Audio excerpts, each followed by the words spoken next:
ನಿನ್ನೆ ಮದ್ದೂರಿನಲ್ಲಿ ಎಲ್ಲ ಅಲ್ಲಿಯ ಜನರ ಹಿಂದೂ ಕಾರ್ಯಕರ್ತರ ಒಂದು ಮದ್ದೂರಿಗೆ ಬರಬೇಕಂತ ಹೇಳಿ ಸಾಕಷ್ಟು ಅವರ ಬೇಡಿಕೆ ಇತ್ತು.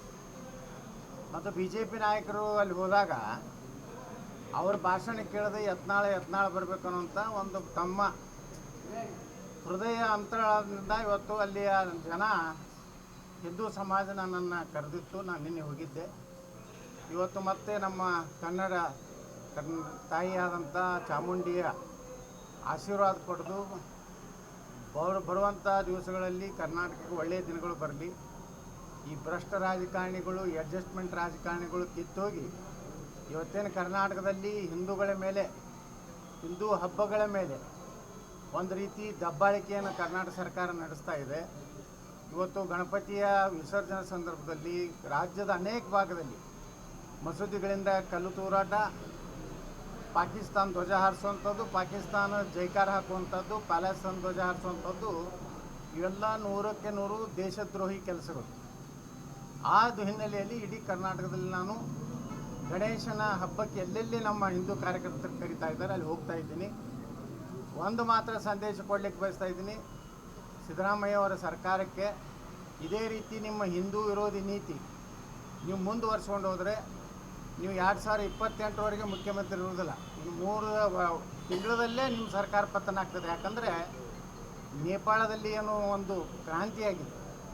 ಈ ಭ್ರಷ್ಟಾಚಾರ ಮತ್ತು ಸ್ವಜನ ಪಕ್ಷಪಾತ, ಕುಟುಂಬ ರಾಜಕಾರಣ ಈ ರಾಜ್ಯದ ಜನ ಸಹಿಸುವುದಲ್ಲ. ಸಾಕಷ್ಟು ಭ್ರಷ್ಟಾಚಾರ ಅಂತೂ ಕರ್ನಾಟಕದಲ್ಲಿ ಇಡೀ ರಾಜ್ಯ ಸರ್ಕಾರ ಭ್ರಷ್ಟಾಚಾರ ತೊಡಗಿದೆ.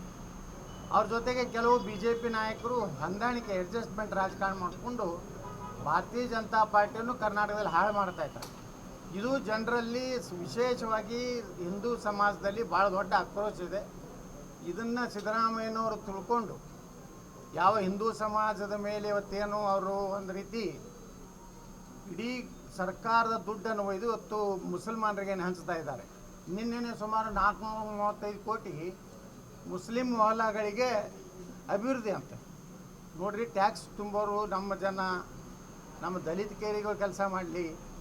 ಅವ್ರ ಸ್ವಂತ ಸಮುದಾಯದ ಬಗ್ಗೆ ಏನೂ ಕಾರ್ಯಕ್ರಮ ಇಲ್ಲ ಸಿದ್ದರಾಮಯ್ಯನವರು. ಇಷ್ಟು ದೊಡ್ಡ ಸಮುದಾಯ ಹಾಲಮತ, ಆ ಕುರಿಗಾರರಿಗೆ ಒಂದು 5 ಲಕ್ಷ 10 ಲಕ್ಷದ ಯಾವುದೇ ಅನುದಾನ ಇಲ್ಲ. 10,000 ಕೋಟಿ ಕೊಡ್ತೀನಿ ಮುಸ್ಲಿಮರಿಗೆ.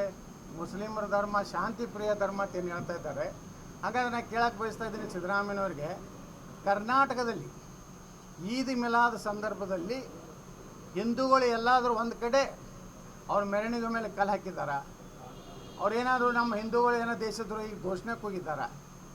ಇದು ಯಾವ ಶಾಂತಿ ಪ್ರಿಯ ಧರ್ಮ ಅನ್ನುವಂಥದ್ದು ಸಿದ್ದರಾಮಯ್ಯ ತಿಳ್ಕೋಬೇಕು. ಮುಂದಿನ ದಿವಸದಲ್ಲಿ ಇದೇ ರೀತಿ ಅವರ ಮುಸಲ್ಮಾನರ ಹುಚ್ಚಾಟ ಮಾಡಿದ್ರೆ ಅವ್ರ ಸರ್ಕಾರ ಹೀನಾಯವಾಗಿ ಕರ್ನಾಟಕದಲ್ಲಿ ಪತನ ಆಗ್ತದೆ.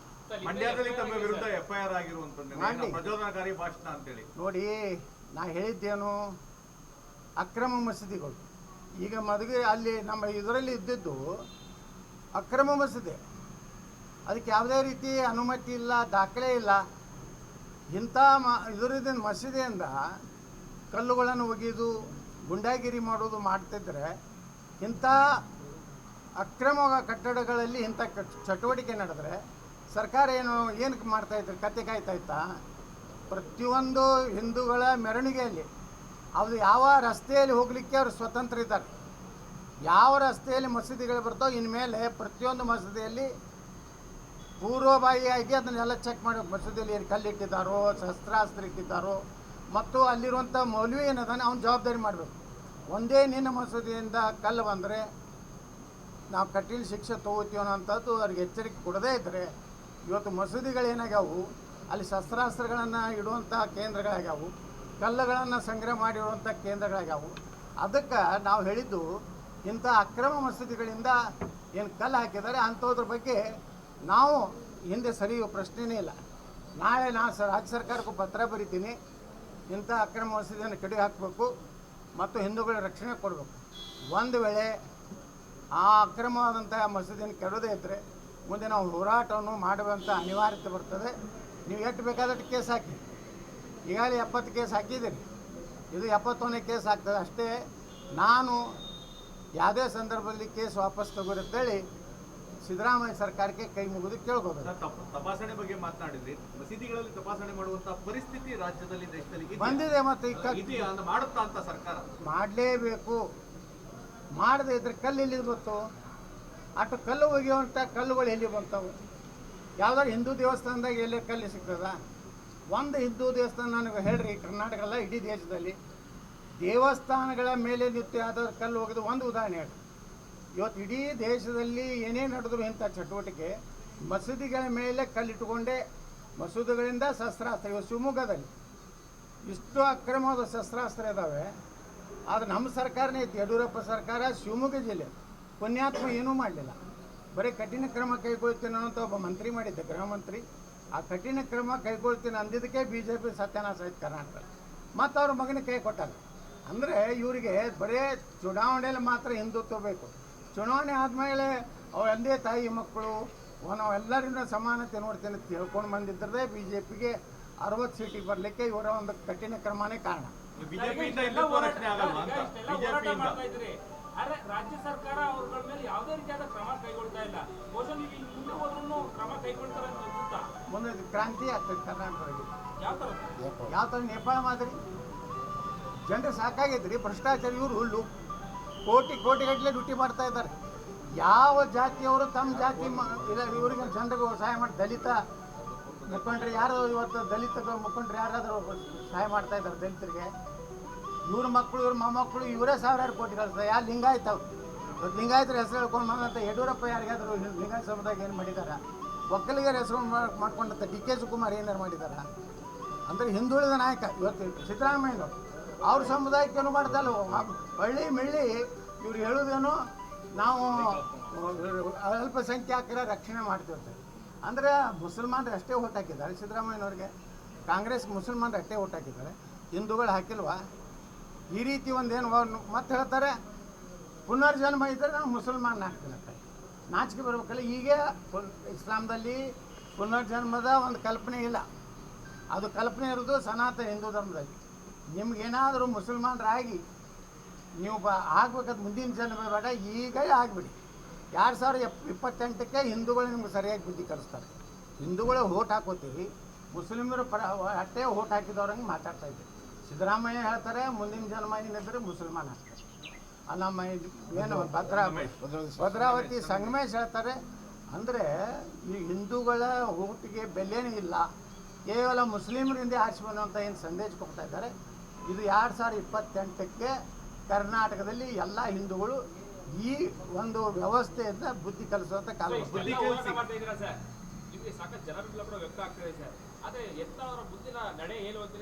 ಮುಂದಿನ ನಡೆ ಜ್ಞಾನೋದಯ ಆಗಬೇಕು ಯಾರಿಗೆ? ಹೈಕಮಾಂಡಕ್ಕೆ. ಇವೇನು ಮಾಡಿದ್ರು ಯಡಿಯೂರಪ್ಪ ಅವ್ರ ಮಗನ ಮಾತು ಕೇಳಿ ನಾನು ಹೊರಗೆ ಹಾಕೋದು. ನಾವು ಏನು ಒಂದು ಟೀಮ್ ಮಾಡಿದ್ದೀವಲ್ಲ, ನಾವೆಲ್ಲ ನಿರ್ಣಯ ಮಾಡಿದ್ದೀವಿ. ಪ್ರತಾಪ್ ಸಿಂಹ ಇರ್ಬೋದು, ರಮೇಶ್ ಜಾರಕಿಹೊಳಿ ಇರ್ಬೋದು, ನಿಂಬಾಳಿ ಇರ್ಬೋದು, ಕುಮಾರ್ ಬಂಗಾರಪ್ಪ ಇರ್ಬೋದು, ಎಲ್ಲ ಸಮುದಾಯದ ಒಬ್ಬೊಬ್ಬರು ನಾಯಕರು ಕೂಡಿ ಒಂದು ಪ್ರತಿಜ್ಞೆ ಮಾಡೀವಿ. ಮುಂದೆ ದೇವರು ನಮಗೆ ಅವಕಾಶ ಕರ್ನಾಟಕದಲ್ಲಿ ಕೊಟ್ಟರೆ ಪ್ರಾಮಾಣಿಕ ಸರ್ಕಾರ ಕೊಡೋದು, ಲೂಟಿ ಮಾಡೋದಿಲ್ಲ, ಜನ ಕೆಲಸ ಮಾಡೋದು, ಅಭಿವೃದ್ಧಿ ಮಾಡೋದು, ಹಿಂದುತ್ವ ರಕ್ಷಣೆ ಮಾಡ್ಕೊಳ್ಳೋದು. ನಾವೆಲ್ಲ ಮಾಡಿದ್ದೀವಿ. ಆದರೆ ವಿಜೇಂದ್ರ ಮತ್ತು ಅವ್ರು ಯಡಿಯೂರಪ್ಪ ಹಠ ಇಡೋದು, ಅಮಿತ್ ಶಾ ಮುಂದೆ ಕೂತು ಯತ್ನಾಳ್ ಹೊರಗೆ ಹಾಕಿದ್ರೆ ನಾನು ಪಕ್ಷ ಬಿಟ್ಟು ಹೋಗ್ತೀನಿ, ನಾನು ಮುಂದಿನ ವಿಧಾನಸಭೆಯಲ್ಲಿ ಪ್ರಚಾರ ಮಾಡೋದಿಲ್ಲ, ಈ ರೀತಿ ಅಪಪ್ರಚಾರ ಏನು ಮಾಡಿದ್ರಲ್ಲ, ಅದಕ್ಕೆ ಅನಿವಾರ್ಯವಾಗಿ ಹೈಕಮಾಂಡು ನನ್ನ ಮೇಲೆ ಉಚ್ಚಾಟನೆ ಮಾಡ್ತಾರೆ. ಅದು ಉಚ್ಚಾಟನೆ ಇವತ್ತು ಅವರಿಗೆ ಮ್ಯಾಗಿನವರಿಗೆ ಗೊತ್ತಾಗಿದೆ. ಅಮಿತ್ ಶಾ ಒಂದು ಕಡೆ ವ್ಯಕ್ತಪಡಿಸಿದ್ದಾರೆ, ಇದೊಂದು ಭಾಳ ಬ್ಲಂಡರ್ ಮಿಸ್ಟೇಕ್ ನಾನು ಯತ್ನಾಳ್ ಹೊರಗೆ ಹಾಕಿದ್ದಾರೆ. ಇವತ್ತಿನ ನಿನ್ನೆ ಒಂದೇನು ಕಾರ್ಯಕ್ರಮ ಇದೆಯಲ್ಲ, ಅದು ಮಂಡ್ಯ ಜಿಲ್ಲೆಯಲ್ಲಿ ನನ್ನ ಜಾತಿ ಜನಾಂಗದವ್ರು ಇಲ್ಲೇ ಇಲ್ಲ, ಅಲ್ಲಿ ಔಷಧಕ್ಕೂ ನಮ್ಮ ಜನಾಂಗ ಇಲ್ಲ. ಆದರೆ ಅಲ್ಲಿ ಸಿಕ್ಕಂಥ ಒಂದು ಬೆಂಬಲ, ಅಲ್ಲಿ ಸಿಕ್ಕಂಥ ಹಿಂದುಳಿದವರು, ಒಕ್ಕಲಿಗರು, ದಲಿತರು ಏನು ಸಮುದಾಯ ಅದಾವಲ್ಲ, ಅವರು ನಿನ್ನೆ ಸುಮಾರು 10ರಿಂದ 15,000 ಜನ ಏನು ಕೂಡಿದವರು, ಅವರು ಕೇವಲ ಸನಾತನ ಧರ್ಮದ ರಕ್ಷಣೆಗಾಗಿ, ಹಿಂದುತ್ವ ರಕ್ಷಣೆಗಾಗಿ. ಯತ್ನಾಳ ಮುಖ್ಯ ಇಲ್ಲ, ಯತ್ನಾಳ ಯಾವ ಜಾತಿ ಮುಖ್ಯ ಇಲ್ಲ, ಯತ್ನಾಳ ಹಿಂದುತ್ವ ಪರವಾಗಿ ಇವತ್ತು ಗಟ್ಟಿ ಧ್ವನಿ ಅದಾನೆ. ಇಂಥವನ್ನ ರಾಜ್ಯದ ಮುಖ್ಯಮಂತ್ರಿ ಮಾಡಿದ್ರೆ ನಿಶ್ಚಿತವಾಗಿಯೂ ನಮ್ಮ ಸನಾತನ ಧರ್ಮಕ್ಕೆ ಮತ್ತು ಒಂದು ಭ್ರಷ್ಟಾಚಾರ ಮುಕ್ತ ಸರ್ಕಾರ ಕೊಡ್ಬೋದು ಅನ್ನೋಂಥದ್ದು ಭಾವನೆಯಿಂದ ಸ್ವಯಂ ಪ್ರೇರಿತ. ನಾನೇನು ಒಂದು ದುಡ್ಡು ಖರ್ಚು ಮಾಡಿಲ್ಲ, ಯಾರಿಗೂ ಚಹಾ ಕೊಡಿಸಿಲ್ಲ, ಊಟ ಮಾಡಿಸಲ್ಲ, ಬಸ್ಸುಗಳು ಕಳಿಸಲ್ಲ, ಏನು 500 ರೂಪಾಯಿ ಕೊಟ್ಟಿಲ್ಲ. ಇದು ಏನು ತೋರಿಸ್ಕೊಡ್ತದಂದರೆ ಕರ್ನಾಟಕದಲ್ಲಿ 2028ಕ್ಕೆ ಒಂದು ದೊಡ್ಡ ಕ್ರಾಂತಿ ಆಗ್ತದೆ. ಹಿಂದೆ ಹೆಂಗೆ ವೀರೇಂದ್ರ ಪಾಟೀಲ್ರಿಗೆ ಕರ್ನಾಟಕ ಜನ 184 MLA ಕೊಟ್ಟಿದ್ರಲ್ಲ, ಅದೇ ಪರಿಸ್ಥಿತಿ ಕರ್ನಾಟಕದಲ್ಲಿ ನಿರ್ಮಾಣ ಆಗ್ತದೆ. ಅಂದ್ರೆ ಸರ್, ಈಗ ಪರ್ಯಾಯ ಶಕ್ತಿ ಮತ್ತೆ ಟೀಮ್ ಬಗ್ಗೆ ಮಾತನಾಡ್ತಿದ್ರೆ ಪರ್ಯಾಯವಾದಂತ ಒಂದು ಶಕ್ತಿಯನ್ನ ಕರ್ನಾಟಕದಲ್ಲಿ ಯತ್ನಾಳ್ ಅವರು ಹುಟ್ಟಾಕ್ತಾ ಇದ್ದಾರೆ ಅಂತ ಬಿಜೆಪಿ JDS ಕಾಂಗ್ರೆಸ್ನ ಹೊರತುಪಡಿಸಿ. ನೋಡಿ, ನಮ್ಮದು ಈ BJPಯನ್ನು ರಿಪೇರಿ ಮಾಡಿ ಬೇಕತ್ತಿದೆ. BJPಯಲ್ಲಿ ಇದೇನು ಕುಟುಂಬಶಾಹಿ ಬಂದ್ಬಿಟ್ಟಿದಲ್ಲ, ಈ ಭ್ರಷ್ಟಾಚಾರಿಗಳು ಏನು ಅದಾರಲ್ಲ, ನೀವು ಎಷ್ಟು ಕೇಸ್ ಇದೆ ಯಡಿಯೂರಪ್ಪ ಮೇಲೆ ಭ್ರಷ್ಟಾಚಾರದ್ದು? ಹಾಂ, ಇಂಥ ಒಬ್ಬ ಭ್ರಷ್ಟ ಕುಟುಂಬನೇ ನೀವು ಸಾಕ್ತೀನಂದರೆ BJP ನಮ್ಮ ಪ್ರಧಾನಮಂತ್ರಿಗಳು ಹೇಳ್ತಾರೆ, ನಾ ಖಾವುಂಗ ನಾ ಖಿಲಾವುಂಗ, ನಾನು ಕುಟುಂಬ ರಾಜಕಾರಣವನ್ನು ವಿರೋಧ ಮಾಡ್ತೀನಿ. ಅದೇ ಪಾರ್ಟಿ ಒಳಗೆ ಈ ಕರ್ನಾಟಕದಲ್ಲಿ ಭ್ರಷ್ಟಾಚಾರದ ಒಂದು ದೊಡ್ಡ ಕುಟುಂಬ ಇದು. ಅದ್ರ ಜೊತೆಗೆ BJPಯನ್ನು ಹಾಳು ಮಾಡಿ ಬ್ಲ್ಯಾಕ್ ಮೇಲ್ ಮಾಡಿ ನಾನು ಏನಾದ್ರು ಇಲ್ಲಿ ಕ್ರಮ ತೊಗೊಂಡು ಇಡೀ ಲಿಂಗಾಯತ ಸಮುದಾಯ BJPಯಿಂದ ದೂರ ಆಗ್ತದೆ ಅನ್ನೋಂಥ ಭಯ ಹೊತ್ತಿಸಿ ಏನು ಇದೇ ನಿನ್ನೆಯ ಒಂದು ಕಾರ್ಯಕ್ರಮ ಅದಕ್ಕೆ ಉತ್ತರ ಕೊಟ್ಟಿದೆ. ನಾವು ಜಾತಿ ನೋಡೋದಿಲ್ಲ, ಯಾವ ಉತ್ತರ ಕರ್ನಾಟಕ ನೋಡೋದಿಲ್ಲ, ನಮ್ಮ ಸನಾತನ ಧರ್ಮ ಮತ್ತು ಭ್ರಷ್ಟಾಚಾರ ಮುಕ್ತ ಒಬ್ಬ ಲೀಡರ್ ನಮಗೆ ಬೇಕನ್ನುವಂಥ ಸಂಕೇತವನ್ನು ನಿನ್ನೆ ಮಂಡ್ಯ ಜಿಲ್ಲೆಯ ಜನ ಕೊಟ್ಟಿದ್ದಾರೆ ಅಂತ ನಾ ಹೇಳಿಕೆ ರಿಪೇರಿ ಪ್ರಶ್ನೆ ಅದಲ್ಲ ಸರ್. ಈಗ ರಿಪೇರಿ ಆಗದೆ ಇದ್ರೆ ವಾಟ್ ನೆಕ್ಸ್ಟ್?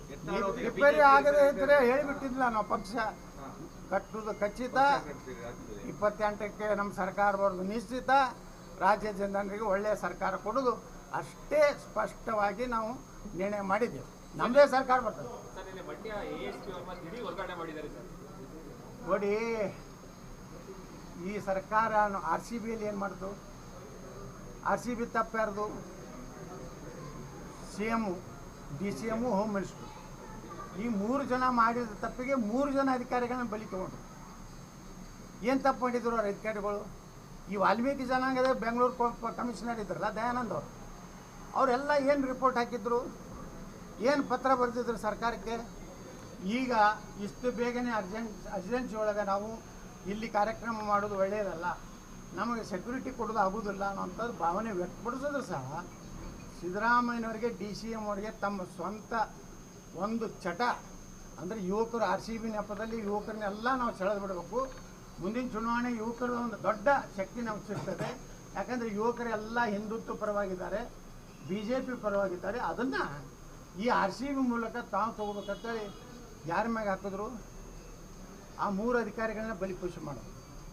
ದಯಾನಂದ್ ಅವ್ರದ್ದು ಏನು ತಪ್ಪಿದೆ? ಸರ್ಕಾರ ಹೇಳಬೇಕು. ಅವ್ರ ಸರ್ಕಾರ ಆ ದಯಾನಂದ್ ಅಧಿಕಾರಿಗಳದ್ದು ಏನು ಇನ್ನೂ ಉಳಿದ ಆಫೀಸರ್ಸು ಹಾಗೆ ನಿನ್ನೆ ಅಡಿಷನಲ್ SP ಮೊನ್ನೇನು ವರ್ಗಾವಣೆ ಮಾಡಿದ್ದಾರೆ. ಯಾಕಂದರೆ ಅವರು ಏನು ನ್ಯೂಟ್ರಲ್ ಆಗಿ ಇವತ್ತು ಚಲುವರಾಯ ಸ್ವಾಮಿನೇ ಏನು ಸ್ಟೇಟ್ಮೆಂಟ್ ಕೊಟ್ಟಾರೆ?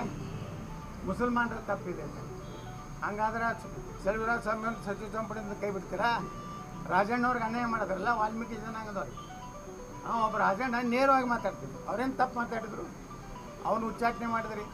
ವಾಲ್ಮೀಕಿ ಹಗರಣ ಮಾಡಿದ್ರಿ ನೀವು. SC ST ಪರವಾಗಿರುವಂಥ ಸಿದ್ದರಾಮಯ್ಯನವರೇ 184 ಕೋಟಿ ರೂಪಾಯಿ ಹಗರಣ ನೀವು ಮಾಡಿದ್ರಿ. ಮೊನ್ನೆ ಬೋವಿ ಒಡ್ಡರ ಸಮಾಜದ ಹಗರಣ ಆಯಿತು. SC ST ಜನಾಂಗಕ್ಕೆ ಸಿಗಬೇಕಾದಂಥ ಬಡವರಿಗೆ ಅವ್ರಿಗೆ ಹಣ ಸಿಗಬೇಕಾದಂಥ ನೀವು ತಿಂತಾ ಇದ್ದೀರಿ. ನಾಲಾಯಕರದಿರಿ. ನಿಮಗೇನು SC STಗಳ ಬಗ್ಗೆ ಮಾತಾಡೋ ನೈತಿಕತೆ ಇದೆ? ನಿಮಗೇನು ಇವತ್ತು ಹಿಂದುಳಿದ ವರ್ಗದ ಬಗ್ಗೆ ಮಾತಾಡೋ ನೈತಿಕತೆ? ಅದಕ್ಕೆ ಸಿದ್ದರಾಮಯ್ಯನವ್ರದ್ದು ಒಂದು ಏನು ಮೊದಲೊಂದು ಇಮೇಜ್ ಇತ್ತು, ಅಯ್ಯಿಂದ ಲೀಡರ್ ಇರ್ತಾರೆ. ಇವತ್ತು ಇವೆಲ್ಲ ಹಗರಣ ಆದಮೇಲೆ ಅವ್ರನ್ನ ವಜಾ ಮಾಡಲಿಲ್ಲ. ಇನ್ನೂ ಅವ್ರು ಯಾರ್ಯಾರು ಇದರಲ್ಲಿ ವಾಲ್ಮೀಕಿದ ಹಣ ನಿಗಮದಲ್ಲಿ ಏನು ಹಣ ತಿಂದಿದ್ರು ಇನ್ನೂ ಅವ್ರು ಮುಂದುವರ್ಸ್ಕೊಂಡು ಹೊಂಟಾರೆ. ಬೋವಿ ಸಮಾಜದ ಹಣ ತಿಂದವನ ಇವ್ರು ಕೊನೆಯವರೆಗೆ ಲಾಸ್ಟಿಗೆ ಬಹಳ ತೊಂದರೆ ಆಗ್ತದೆ ತಂದಾಗ ತೆಗೆದು. ಈ ರೀತಿ ಒಂದು ಪರಿಸ್ಥಿತಿ ಕರ್ನಾಟಕದಲ್ಲಿ ಯಾವ ದಲಿತರಿಗೂ ನ್ಯಾಯ ಸಿಗ್ತಾ ಇಲ್ಲ, ಹಿಂದುಳಿದವ್ರಿಗೆ ನ್ಯಾಯ ಸಿಗ್ತಾ ಇಲ್ಲ. ಮೇಲ್ಜಾತಿಯವ್ರಂತ ಬಿಡ್ರಿ, ಲಿಂಗಾಯತ ವಕೀಲರು ಅಂದರೆ ಸಿದ್ದರಾಮಯ್ಯನವ್ರಿಗೆ ಒಂದು ರೀತಿ ಅಲರ್ಜಿ. ತಮ್ಮ ರಾಜಣ್ಣನ ಉಳಿಸ್ಕೊಳ್ಳಿಕ್ಕಾಗಲಿಲ್ಲ ಸಿದ್ದರಾಮಯ್ಯನವರಿಗೆ. ತಮ್ಮ SC ST ಜನಾಂಗದ ದುರುಪಯೋಗ ಆಗಿದ್ದನ್ನು ಶಿಕ್ಷೆ ಕೊಡಲಿಕ್ಕಾಗಲಿಲ್ಲ. ಭಾಳ ಹೇಳ್ತಾರೆ, ವಿಧಾನಸಭೆಯಲ್ಲಿ ಹೇಳ್ತಾರೆ ಸಿದ್ದರಾಮಯ್ಯನವರು. ಇಲ್ಲ, ಭಾಳ ಏನಾಗಿಲ್ಲ, ಒಂದು 84 ಕೋಟಿ ಅಟ್ಟೆ ಅವ್ಯವಹಾರ ಅಂದ್ರೆ ನಾಚಿಕೆ ಬರಬೇಕಲ್ಲ ಒಬ್ಬ ರಾಜ್ಯದ ಮುಖ್ಯಮಂತ್ರಿ ಈ ರೀತಿ ಹೇಳ್ತಾರೆ. ಹೈಕಮಾಂಡ್ ತಾವು ಭೇಟಿ ಆಗ್ತೀರಾ ಎಲ್ಲ ಬೆಳವಣಿಗೆಗಳನ್ನ ತಿಳಿಸ್ಲಿಕ್ಕೆ ನಿಮ್ಮ ಬಿಜೆಪಿ ಹೈಕಮಾಂಡ್? ನಾ ಯಾರನ್ನೂ ಭೇಟಿ ಆಗೋದು, ನಾ ಭೇಟಿ ಕೆಲವು ಜನರನ್ನು ಭೇಟಿ ಆಗ್ತೀನಿ, ಜನತೆಯ ಜನಾರ್ದನ ಭೇಟಿ ಆಗ್ತೀನಿ, ಜನ ತೀರ್ಪು ಕೊಡ್ತಾರೆ. ಬಿಜೆಪಿ ಅವ್ರ ಸಂಪರ್ಕದಲ್ಲಿ ಇದಾರ ಸರ್ ತಮ್ಮ ಜೊತೆಗೆ? ಬಿಜೆಪಿಯ ನಾಯಕರುಗಳ ಸಂಪರ್ಕದಲ್ಲಿ ಎಲ್ಲರೂ ಸಂಪರ್ಕದಾರ, ಒಂದು ಪೂಜ್ಯ ತಂದೆ ಮತ್ತು ಅವರ ಮಗ ಬಿಟ್ಟು ಯಾರು ವಿಜೇಂದ್ರ ಅಧ್ಯಕ್ಷ ಆಗಿ ಮುಂದುವರಿಬೇಕಂತ ಯಾರೂ ಅನ್ನೋದಿಲ್ಲ. ಇದು ಭಾಳ ಸ್ಪಷ್ಟ ಇದೆ ಬಿ ಜೆ ಪಿಯಲ್ಲಿ. ಇಲ್ಲಿ ಕಂದ್ರೆ ಇಷ್ಟೊತ್ತಿಗೆ ಘೋಷಣೆ ಮಾಡಿಬಿಡ್ತಿದ್ರು, ಪೂಜ್ಯ ತಂದೆಯವರ ಕಿರಿಯ ಪುತ್ರನ ರಾಜ್ಯದ ಅಧ್ಯಕ್ಷರಾಗಿ ಪುನರಾಯ್ಕೆ ಖಚಿತ, ನಿಶ್ಚಿತ, ಉಚಿತ ಅಂತ ಹೇಳ್ತಿದ್ವಿ. ಖಚಿತನೂ ಇಲ್ಲ, ಉಚಿತ ಇಲ್ಲ. ಇವತ್ತು ವಿಜೇಂದ್ರನ ಮೇಲೆ ಬಿ ಜೆ ಪಿ ಕೊಟ್ಟು ಜವಾಬ್ದಾರಿ ಕೊಡುವಂಥ ಪರಿಸ್ಥಿತಿ ಹೈಕಮಾಂಡದಲ್ಲಿ ಇಲ್ಲ. ಸರ್, ಈಗ ಪ್ರದೀಪ್ ಈಶ್ವರ್ ಅವರ ಹೇಳಿಕೆ ಗಮನಿಸಿದ್ರ ಸರ್? ನಾನು ಮನುಷ್ಯರಿಗೆ ಅಷ್ಟೇ ಉತ್ತರ ಕೊಡ್ತೀನಿ. ನೋಡ್ರಿ, ಮಾನ ಮರ್ಯಾದೆ ಸ್ವಲ್ಪ ಇರಬೇಕು ಯಾವುದೇ ವ್ಯಕ್ತಿಗೆ. ಡಾಕ್ಟರ್ ಸುಧಾಕರ್ ನಮ್ಮ ಲೋಕಸಭಾ ಸದಸ್ಯರೇನಿದ್ದಾರೆ, ಚಿಕ್ಕಬಳ್ಳಾಪುರದಿಂದ ಲೋಕಸಭೆಗೆ ಆರಿಸಿ ಬಂದರೆ ನಾನು MLA ರಾಜೀನಾಮೆ ಕೊಡ್ತೀನಿ. ಮಾನ ಮರ್ಯಾದೆ ಕೊಡಬೇಕಲ್ಲ. ಮೊದಲು ಸುಧಾಕರ್ ಆರಿಸಿ ಬಂದ್ರಲ್ಲ, ಆರಿಸಿ ಬಂದು ಒಂದೂವರೆ ವರ್ಷ ಆಯ್ತಲ್ಲ. ಇಂಥ ಹೇಳಿಕೆಗಳಿಗೆ, ಇಂಥ ಬಾಲಿಶ್ ಹೇಳಿಕೆಗಳಿಗೆ ಅಂಥವ್ರಿಗೆಲ್ಲ ಉತ್ತರ ಕೊಡೋದು. ನಾವು ಕೊಡೋದಿದ್ರೆ ಡೈರೆಕ್ಟ್ ಸಿದ್ದರಾಮಯ್ಯ, DK ಶಿವಕುಮಾರ್, ಯಡಿಯೂರಪ್ಪ ಆಟೆ. ಪದ ಬಳಕೆ ಸರ್, ಪದ ಬಳಕೆ ಬಗ್ಗೆ ಅವ್ರು ಕೇಳ್ತಾರೆ. ಪದ ಬಳಕೆ ಅದು ಮೈಸೂರಿಂದ ಒಂದು ಕೋತಿ ಬರ್ತದೆ, ವಿಜಯಪುರದಿಂದ ಒಂದು ಕೋತಿ ಬರ್ತದೆ, ಪದ ಬಳಕೆ ಇದೆಯಲ್ಲ ಒಬ್ಬ MLA ಆಗಿ. ನೋಡ್ರಿ, ಕೋತಿ ಯಾರದ ಅನ್ನೋದು ಎಲ್ಲರಿಗೂ ಗೊತ್ತಿರ್ತದೆ. ಕೋತಿ ಯಾರು ಅದಾರ, ಯತ್ನಾಳ್ ಅದಾರೋ, ನಮ್ಮ ಪ್ರತಾಪ್ ಸಿಂಹ ಅದಾರೋ, ಮತ್ತು ಯಾರು ಅದಾರೋ. ಆ ಕೋತಿ ಯಾವಾಗಲೂ ನನ್ನಂಗೆ ಎಲ್ಲ ಕೋತಿಗಳು ಅದಾವ ತಿಳ್ಕೊತೈತೆ ಅಷ್ಟೇ. ಕೋತಿ ತಲೆಯಾಗಿ ಏನಿರ್ತದೆ, ಮನುಷ್ಯರ ಅವರು ಕೋತಿ ಹೆಂಗೆ ವಿಚಾರ ಮಾಡ್ತಿರ್ತೈತಿ. ಇದು ದೊಡ್ಡ ಕೋತಿ, ನಾವು ಸಣ್ಣ ಕೋತಿ ಅಷ್ಟೇ. ಸರ್, ಈಗ ಧರ್ಮಸ್ಥಳದ ಪ್ರಕರಣದಲ್ಲಿ ಸರ್ ಗುರುಡಂಗೆ ಯಾಕೋ ಮತ್ತೊಂದು ಇತ್ತದಿದ್ದಾರೆ ಸರ್. ಈಗ ವಿಠಲ್ ಗೌಡ ಅಂತೇಳಿ ಸಾಕಷ್ಟು ಅವರ ವಿಚಾರಣೆ ಮಾಡಿಕೊಳ್ಳೋ ಸಂದರ್ಭದಲ್ಲಿ ಕೂಡ 5 ಅಸ್ಥಿ ಪಂಜರ ಸಿಕ್ಕಿದೆ, ಅದು ಹೆಣ್ಣು ಅಸ್ಥಿ ಪಂಜರ ಅಂತೇಳಿ ಒಂದು ಹೇಳಿಕೆ ಕೊಟ್ಟಿದ್ದಾರೆ. ಈ ಯಾರು ಕೊಟ್ಟಾರ್ರಿ? ಈ ಸೌಜನ್ಯ ಅವರ ಮಾವ ಸರ್. ನೋಡ್ರಿ, ಅವನ ಹೆಂಗೆ ವಿಶ್ವಾಸಾರ್ಹತೆ ನೀವು ಇದು ಮಾಡ್ತೀರಿ? SIT ಅವ್ರು ಈ ಪ್ರಕರಣನ ಬೇರೆ ಇಲ್ಲ, SIT ಅವ್ರು ಏನಾರು ಕೊಟ್ಟಾರಾ? ನೋಡ್ರಿ, ಅವನ ಹೆಂಗೆ ವಿಶ್ವಾಸಾರ್ಹತೆ ನೀವು ಇದು ಮಾಡ್ತೀರಿ? SIT ಅವ್ರು ಈ ಪ್ರಕರಣನ ಬೇರೆ ಇಲ್ಲ, SIT ಅವ್ರು ಏನಾರು ಕೊಟ್ಟಾರಾ? ಇಲ್ಲ. ಇದಕ್ಕೆ ನೋಡ್ರಿ, ಅಂತಾರಾಷ್ಟ್ರೀಯ ಮಟ್ಟದಲ್ಲಿ ಇದಕ್ಕೆ ಹಣ ಬಂದಿದೆ ಅಂತ ಹೇಳಿ ಅದಕ್ಕೆ ನಾವು ಒತ್ತಾಯ ಮಾಡೋದೇನೆಂದರೆ ಇದು NIA ತನಿಖೆ ಆಗಬೇಕು. ಎಲ್ಲೆಲ್ಲಿದು ಹಣ ಬಂತು, ದುಬೈನಿಂದ ಎಲ್ಲಿದು ಬಂತು, ಈ ಧರ್ಮಸ್ಥಳ ಟಾರ್ಗೆಟ್ ಇದೆ. ಭಾರತದಲ್ಲಿ ಸನಾತನ ಹಿಂದೂ ಧರ್ಮದ ದೇವಸ್ಥಾನಗಳ ಟಾರ್ಗೆಟ್ ಮಾಡ್ತಾ ಇದ್ದಾರೆ. ಧರ್ಮಸ್ಥಳ ಆಯಿತು, ಈಗ ಮೈಸೂರು ಚಾಮುಂಡಿ ತಾಯಿ, ಯಾವ ಬಲಕೀಶ್ ಬಾನುವೆ ಹೌದಲ್ರಿ, ಬಾನು ಮುಸ್ತಾಕ್ಗೆ ಚಾಮುಂಡಿ ತಾಯಿಗೆ ಏನು ಸಂಬಂಧ? ಏನು ಎಕ್ಸ್ ಮುಸ್ಲಿಮಾ? ಅದ್ರ ಡಿಕ್ಲೇರ್ ಮಾಡ್ಕೊಳ್ಳಿ. ಹೆಣ್ಮಕ್ಳು ಈಗ ಜಗತ್ನಾಗ ಒಂದು ಹೊಸ ಜನಾಂಗ ಹುಟ್ತಾ ಇದೆ. ಇದೇನಂದರೆ ಎಕ್ಸ್ ಮುಸ್ಲಿಮ್. ನಾವು ಮುಸ್ಲಿಮ್ ಇದನ್ನು ಸಿದ್ಧಾಂತ ಒಪ್ಪೋದಿಲ್ಲ ಅನ್ನೋ ಒಂದು ಜನಾಂಗ ಹುಟ್ಟೈತಿ. ಹಂಗೇನೆ ಅದವರೇ ಡಿಕ್ಲೇರ್ ಮಾಡ್ಕೊಳ್ಳಿ. ಇಲ್ಲಾಂದರೆ ನಾನು ಗೌರವಯುತವಾಗಿ ಹಿಂಸರಿಬೇಕು. ಯಾಕಂದರೆ ಮೂರ್ತಿ ಪೂಜೆ ಮಾಡೋರನ್ನ ನಮ್ಮನ್ನೇನಂತ ಕರೀತಾರೆ? ಕಾಫೀರ್ ಅಂತ ಕರೀತಾರೆ. ಕಾಫೀರ್ ಜೊತೆಗೆ ಯಾರು ಮುಸಲ್ಮಾನರು ಸೇರ್ತಾರಲ್ಲ ಅವ್ರನ್ನೂ ಕೊಲ್ಲಬೇಕಂತೇಳಿ ಕುರಾನ್ ಹೇಳ್ತಾರೆ.